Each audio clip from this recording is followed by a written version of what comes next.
अस्सलाम वालेकुम स्टूडेंट्स, क्या हाल चाल है? उम्मीद करता हूँ सब लोग खैरियत से होंगे। तो बच्चों, आज हमने जो टॉपिक पढ़ना है वो है charging and discharging of a capacitor. तो स्टूडेंट्स, हम इसके अंदर क्या देखेंगे?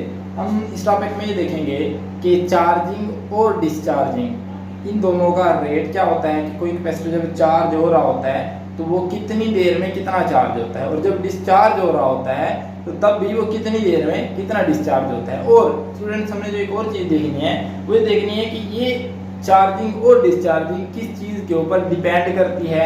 हम एक ग्राफ भी बनाएंगे चार्जिंग और डिस्चार्जिंग का। तो चलिए स्टूडेंट्स शुरू करते हैं। स्टूडेंट्स, अपने इस टॉपिक को शुरू करने से पहले हम एक और चीज़ देख लेते हैं, उसे कहते हैं हम आरसी सर्किट। आरसी सर्किट क्या चीज़ होती है, इस चीज़ को हम देख लेते हैं पहले। आरसी सर्किट इसे इस तरह डिफाइन करते हैं, a circuit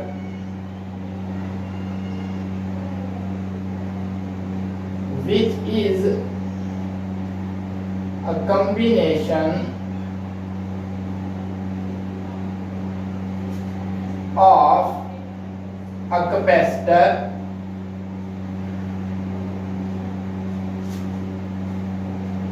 and a resistor।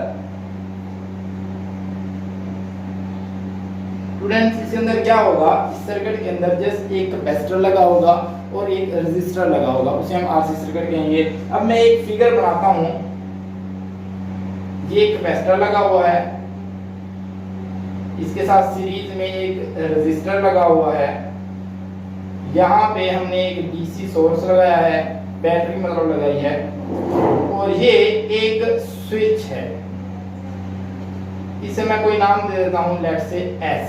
तो स्टूडेंट्स, जैसे ही हम इस स्विच को क्लोज करेंगे तो यहाँ से चार्ज इस डायरेक्शन में फ्लो करना शुरू कर देगा, पॉजिटिव चार्ज, और यहाँ पे इस प्लेट के ऊपर पॉजिटिव चार्ज स्टोर होना शुरू हो जाएगा। यहाँ से नेगेटिव चार्ज इस डायरेक्शन में आएगा और वो यहाँ पे स्टोर होना शुरू हो जाएगा। अब स्टूडेंट्स, ये जो कैपेसिटर है ये इमीडिएटली या अचानक से चार्ज नहीं हो जाएगा, बल्कि ये आहिस्ता आहिस्ता चार्ज होगा। अब स्टूडेंट्स, ये कितनी देर में कितना चार्ज होगा, उसके लिए हमारे पास एक इक्वेशन है, और वो है Q is equal to Q naught into 1 minus E raise power T over R सी।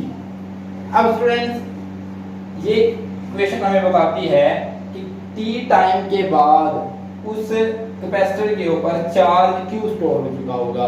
हम इस टाइम की जगह पे कोई भी टाइम सब्स्टिट्यूट करेंगे, जो रिजल्ट आएगा उतना ही चार्ज, जो Q की यहाँ पे जो भी वैल्यू निकलेगी उतना ही चार्ज यहाँ पे उतने टाइम के बाद स्टोर हो चुका होगा। अब आपके ध्यान में एक क्वेश्चन यकीनन आ रहा होगा कि इक्वेशन कहाँ से आ गई।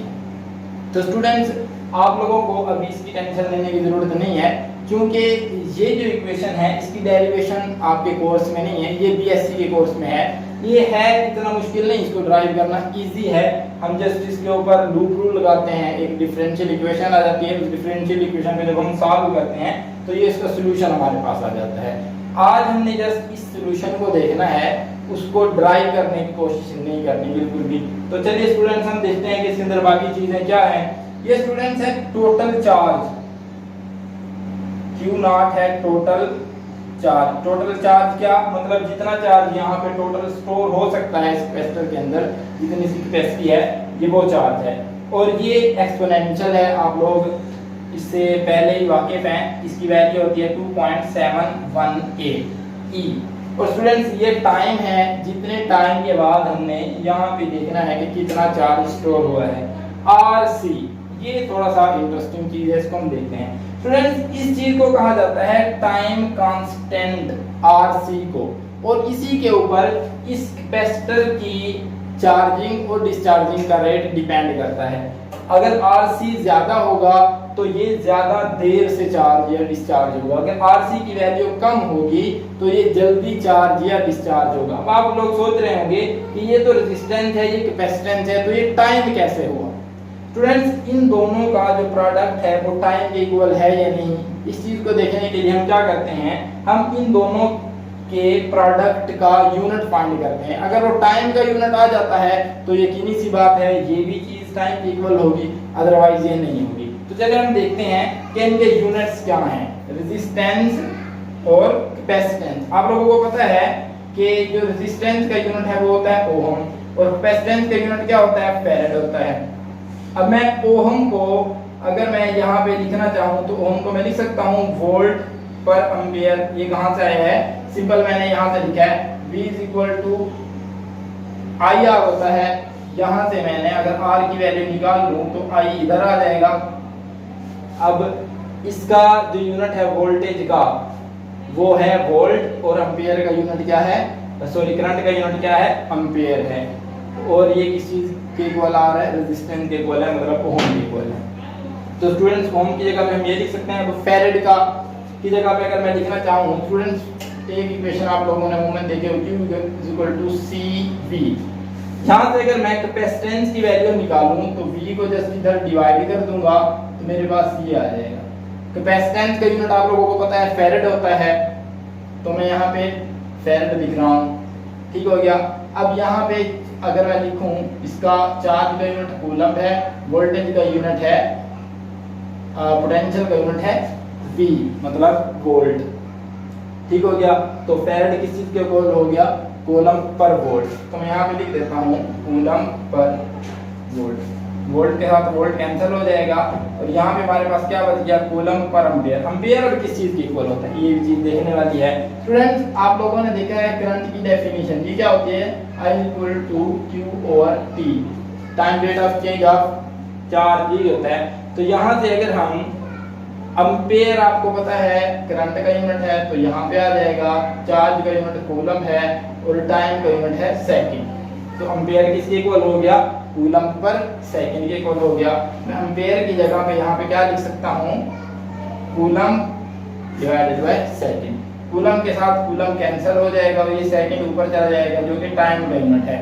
तो RC का क्या यूनिट आया है, सेकंड, जो कि टाइम का यूनिट है। इसका मतलब ये हुआ कि ये जो RC है ये बेसिकली टाइम को ही रिप्रेजेंट कर रहा है।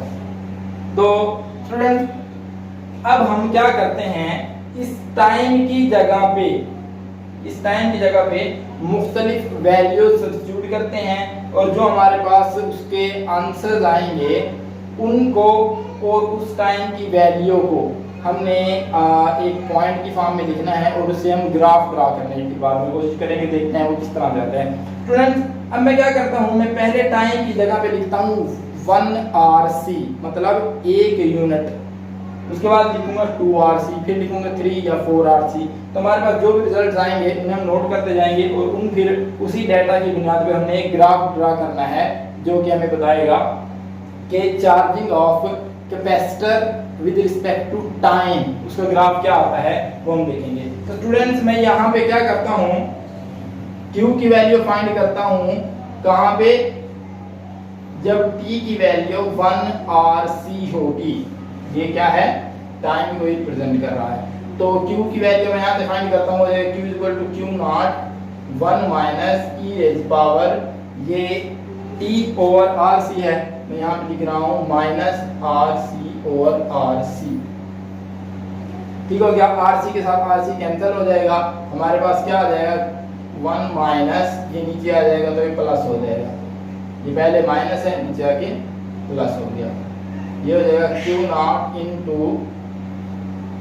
E minus 1। मैंने इसका एलसीएम लिया जस्ट।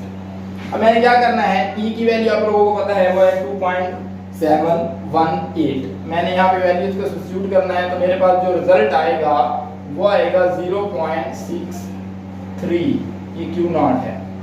अब इसका क्या मतलब है, इसका स्टूडेंट सिंपल मतलब ये है कि 1RC टाइम गुजरने के बाद इस टोटल चार्ज का 0. या मैं ये कहूँ कि इस टोटल चार्ज का 63% चार्ज हो चुका होगा इसके ऊपर, कैपेसिटर के ऊपर, या मैं ये कहूँ कि चार्ज 0.63 टाइम्स जो है वो यहाँ पे डिपॉजिट हो चुका है, कब, 1RC टाइम गुजरने के बाद। तो स्टूडेंट्स मैं सिंपल ये लिख सकता हूँ, अगर मैं यहाँ से एक पॉइंट बनाना चाहूँ ग्राफ के लिए, तो वो हो जाएगा, मैं यहाँ पे लिख देता हूँ कि RC टाइम, एक पॉइंट में क्या होती, दो वैल्यूज होती हैं, तो दूसरा हमारे पास 0.63 इंटू क्यू नॉट। ये स्टूडेंट्स हमारे पास एक पॉइंट आ गया है। अब मैं इसी तरह से Q की वैल्यू फाइंड करता हूँ 2RC वैल्यू सब्स्टिट्यूट करने के बाद T की। तो स्टूडेंट्स यहाँ पे हमारे पास जो Q की वैल्यू आ जाएगी, ऐसे ही आपने इसके अंदर वैल्यू सब्स्टिट्यूट करनी है यहाँ पे, और इसको जब हम फाइंड करते हैं तो वो वैल्यू आ जाती है 0.86 क्यू नॉट। ये कब है? जब T की वैल्यू 2RC थी। तो यहाँ पे हमारे पास जो पॉइंट बनेगा वो हो जाएगा 2RC इंटू 0.86 क्यू नॉट। इसी तरह से मैं T की वैल्यू लेता हूँ अब 3RC। अब हमारे पास स्टूडेंट्स जो वैल्यू आएगी Q की, वो आएगी Q is equal to 0.95 Q naught. अब यहाँ पे जो पॉइंट बन जाएगा 3RC और यहाँ पे 0.95 क्यू नॉट। लेट्स से मैं अब T की वैल्यू ले लेता हूँ, T is equal to 4RC। यही वाली वैल्यू हमने यहीं पे T की वैल्यू में क्या पुट करनी है, यहाँ पे 4RC पुट करनी है, और जो Q की वैल्यू आएगी वो हमारे पास आ जाएगी Q is equal to 0.98 Q naught. तो मैं यहाँ पे जो पॉइंट लिखूंगा वो हो जाएगा 4RC। ग्राफ के लिए हम पॉइंट लिखना है 0.98 क्यू नॉट। स्टूडेंट अब ये जो 4 पॉइंट्स मैंने बनाए हैं, इन 4 पॉइंट्स को यूज करके मैं एक ग्राफ ड्रा करने वाला हूं, जो कि हमें बताएगा rate of charging of capacitor. मैं कहां पे करता हूं, मैं ये रेट कर देता हूं और यहां पे हम ग्राफ को ड्रा करते हैं।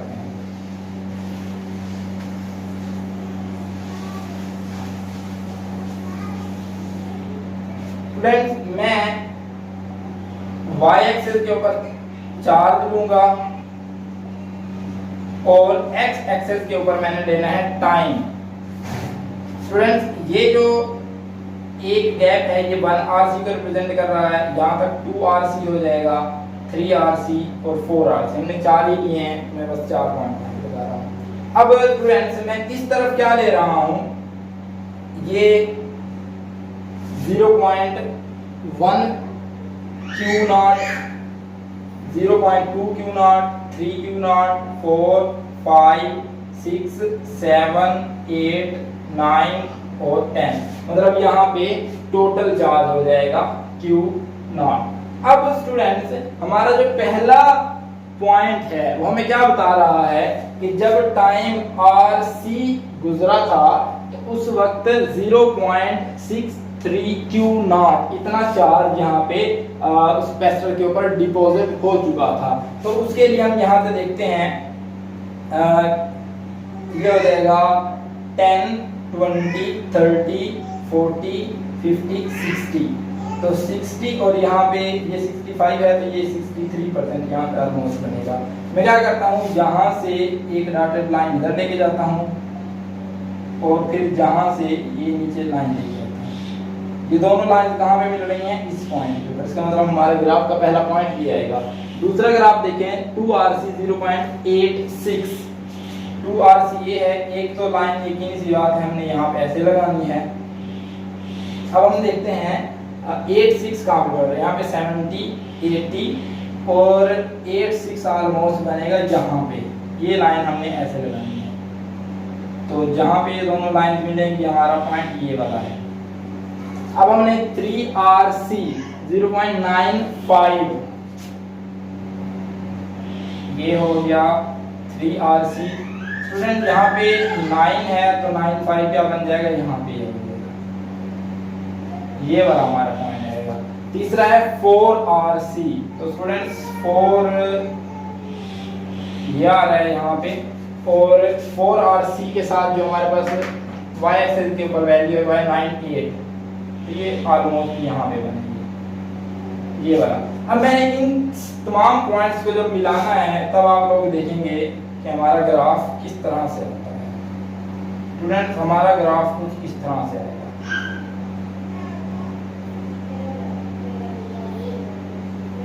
ये है, इस तरफ चार्ज है और इस तरफ मैंने लिया है टाइम को। स्टूडेंट्स ये हमारा ग्राफ है चार्जिंग ऑफ कैपेसिटर के लिए। अब स्टूडेंट्स जो बात आपने एक और याद रखनी है वो ये है कि अगर हमारे पास ये जो RC की वैल्यू है, अगर हम कैपेसिटर के अंदर ज्यादा सर्किट के अंदर RC की वैल्यू ज्यादा रखते हैं, मतलब बड़ा रेजिस्टर लगाते हैं और ज्यादा कैपेसिटेंस वाला कैपेसिटर लगाते हैं, तो ग्राफ हमारा ऊपर जाने की बजाय कुछ इस तरह से रहेगा, मतलब फिर नीचे रहेगा। जितना RC की वैल्यू ज्यादा होगी ग्राफ उतना ही ज्यादा नीचे आता जाएगा। तो मैं यहाँ पे लिख देता हूँ कि ये स्मॉल RC के लिए है और ये है लार्ज RC के लिए। ठीक हो गया स्टूडेंट। अब हम डेफिनेशन करते हैं RC की, प्रॉपर डेफिनेशन RC की क्या होगी, चलें उसको भी हम देख लेते हैं। स्टूडेंट्स वो हम इसी ग्राफ से देख सकते हैं कि RC को हम किस तरह डिफाइन करेंगे। देखिए स्टूडेंट्स हमने RC इस टाइम को कहा है यहाँ से यहाँ तक। अब इस टाइम के दौरान कैपेसिटर के ऊपर कितना चार्ज डिपॉजिट हुआ है, इतना चार्ज डिपॉजिट हुआ है स्टूडेंट्स, यहाँ से लेकर यहाँ तक ये वाला चार्ज डिपॉजिट हुआ है। ये कितना है, ये स्टूडेंट्स हमने यहाँ पे इस पॉइंट के अंदर देखा था, ये है 0.63 Q0, या मैं ये कहूँ कि 63%। ये टोटल चार्ज यहाँ तक कितना चार्ज हुआ है, 63%। तो हम RC को इस तरह डिफाइन कर सकते हैं कि वो टाइम किसी भी RC सर्किट के लिए जिसमें उसका के अंदर लगे कैपेसिटर के पर जो चार्ज है वो 63% डिपॉजिट हो जाए। इसकी मैं प्रॉपर डेफिनेशन यहाँ पे लिख देता हूँ, RC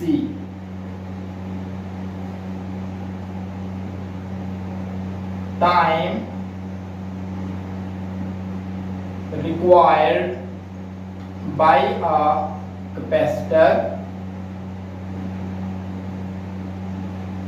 to deposit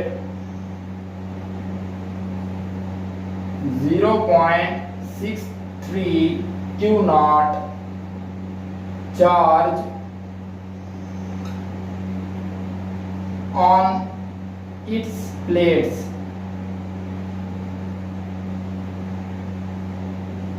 is called time constant. Time constant। और स्टूडेंट्स ये बात याद रखिएगा कि हर एक सर्किट के लिए RC की वैल्यू जो है वो डिफरेंट होती है, क्योंकि उसके अंदर डिफरेंट रेजिस्टर और डिफरेंट कैपेसिटेंस का कैपेसिटर लगा होता है। तो चलिए स्टूडेंट अब हम देखते हैं डिस्चार्जिंग ऑफ कैपेसिटर।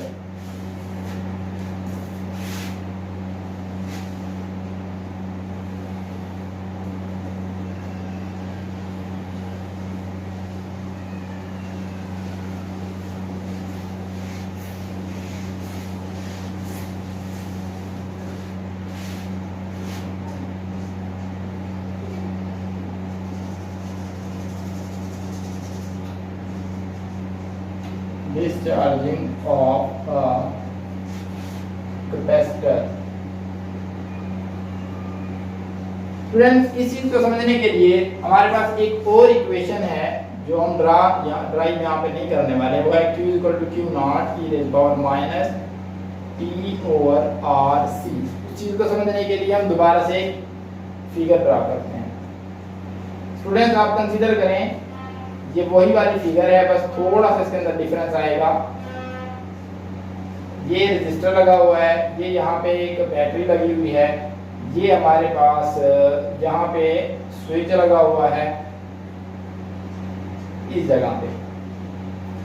लेकिन स्टूडेंट इस मर्तबा हम इसे यहाँ पे इस तरह क्लोज करने की बजाय क्या करते हैं, इसे ये चार्ज हो चुका है कैपेसिटर, उसके बाद की मैं बात कर रहा हूँ, हम इसे डायरेक्ट यहाँ से इस तरह कनेक्ट कर देते हैं। बैटरी सर्किट से आउट हो चुकी है, ये रेजिस्टर और ये कैपेसिटर आपस में डायरेक्टली कनेक्टेड हैं। अब क्या होगा, यहाँ से पॉजिटिव चार्ज इस तरह से इधर मूव करके ऐसे इस नेगेटिव प्लेट के ऊपर जाना शुरू कर देगा और उसे नेगेटिव चार्ज को न्यूट्रलाइज करना शुरू कर देगा। मतलब ये कि कैपेसिटर डिस्चार्ज होना शुरू हो जाएगा।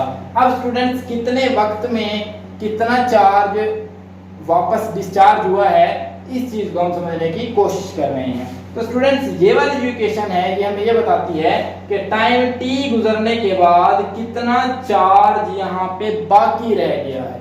स्टूडेंट्स ये बात ध्यान में रखनी है, ये इक्वेशन हमें क्या बताती है कि टाइम t गुजरने के बाद कितना चार्ज यहाँ पे बाकी रह गया है। अब हम देखते हैं कि 1 RC गुजरने के बाद यहाँ पे कितना चार्ज बाकी रह जाता है। तो Q is equal to Q naught e raise power minus RC over RC। तो स्टूडेंट्स यहाँ पे RC के साथ RC कैंसिल हो जाएगा, Q नॉट ओवर ये Q नॉट ओवर E नीचे रह जाएगा जस्ट ये। अब स्टूडेंट्स जब हम इसकी वैल्यू को फाइंड करते हैं, मतलब हम क्या करेंगे, सिंपल Q नॉट को मैं अलग कर रहा हूँ 1 ओवर E, या हम ये कहें कि मैं ये करने लगा हूँ Q नॉट 1 ओवर 2.718। जब हम इसकी वैल्यू को फाइंड करते हैं तो स्टूडेंट्स ये हमारे पास आता है 0.37 Q नॉट। इसका स्टूडेंट सिंपल मतलब ये है कि 1 RC टाइम गुजरने के बाद 37% चार्ज जस्ट यहाँ पे बाकी रह जाता है। अब स्टूडेंट्स अगर यहाँ पे 37% चार्ज बाकी रह गया तो डिस्चार्ज कितना हुआ है, यकीनी सी बात है 100% में से 37% को माइनस कर देंगे तो वही 63% 1 RC टाइम गुजरने के बाद यहाँ से डिस्चार्ज हुआ होगा। अब इसको हम एक और तरीके से भी देख सकते हैं। देखिए स्टूडेंट्स ये वाली जो इक्वेशन है ये हमें दे रही है t टाइम गुजरने के बाद जितना चार्ज यहाँ पे बाकी रह जाता है। हम ये फाइंड करना चाहते हैं कि t टाइम गुजरने के बाद कितना चार्ज यहाँ से डिस्चार्ज हो चुका होगा। अब इसके लिए हम क्या करेंगे, देखिए स्टूडेंट हमारे पास टोटल चार्ज है Q नॉट। अगर हम Q नॉट से इस बाकी रह जाने वाले चार्ज को माइनस कर दें तो हमारे पास वो चार्ज आ जाएगा जो यहाँ से इधर मूव कर चुका है या जो डिस्चार्ज हो चुका है। तो हम क्या करते हैं, हम सिंपल मैं से Q प्राइम का नाम दे देता हूँ Q naught minus Q naught into e raise power T over minus T over RC। तो स्टूडेंट्स ये हमारे पास आ जाएगा Q नॉट को मैं कॉमन ले रहा हूँ 1 माइनस ई raise power minus T over RC।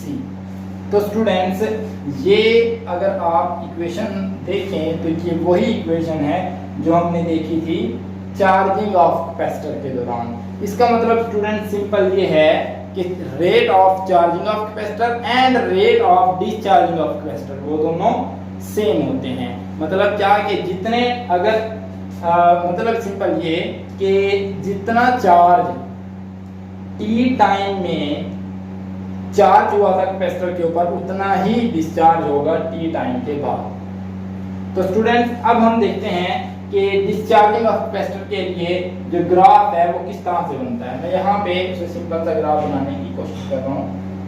Student इस तरफ हमने टाइम लेना है, उसी तरह से RC की फॉर्म में इस तरफ हमने लेना है टोटल चार्ज।